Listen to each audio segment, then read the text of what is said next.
Hello everyone, কি অবস্থা? আশা করি সকলে ভালো আছেন, আমিও ভালোই আছি। আজকে আমাদের এলাকার ভাই ব্রাদার সকলে মিলে যাব রস খাওয়ার জন্য। আমরা যাচ্ছি রস খেতে।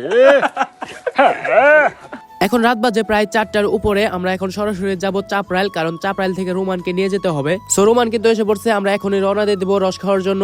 আর আমরা কিন্তু 8 জন যাব মোট। এই শীতের ভিতরে রাত 4টা বাজে রস খাইতে যাওয়া আর বাইক নিয়ে একসাথে সকলে মিলে ঘোরা মজাই কিন্তু আলাদা। যাই হোক, আমরা এখন চলে যাব তেলের পাম্পে। এরপর সরাসরি চলে আসলাম আমরা তেলের পাম্পে, কারণ কোনো বাইকে তেল ছিল না। এখান থেকে তেল ভরে কিন্তু আমাদের আবারও রওনা দিতে হবে। এখন রাত প্রায় 4টার উপরে বাজে, কোনো দোকানপাটি খোলা নাই, একমাত্র এই পাম্পটাই খোলা ছিল। তাই এখান থেকে তেলটা ভরে নিলাম। তেল ভরা শেষ করে কিন্তু আমরা রওনা দিয়ে দিচ্ছি। আমরা এইখান থেকে চলে গেছিলাম অন্য এক জায়গায় রস আনার জন্য, বাট ওখানে রস পাই নাই এবং সরাসরি চলে যাই সিংহের সেই ঘুনাপাড়া। এখানে কিন্তু মূলত রস পাওয়া যায়।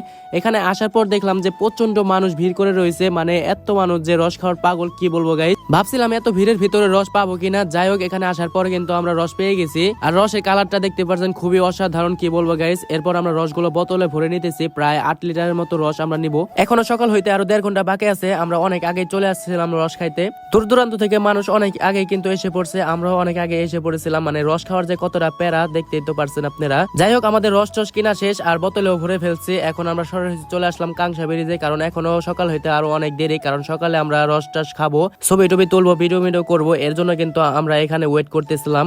আর বেশি দেরি নাই, কিছুক্ষণ পরেই কিন্তু আজানটা দিয়ে দেবে আর সকাল হয়ে যাবে। আর সকালেই কিন্তু আমরা রসগুলো খাবো।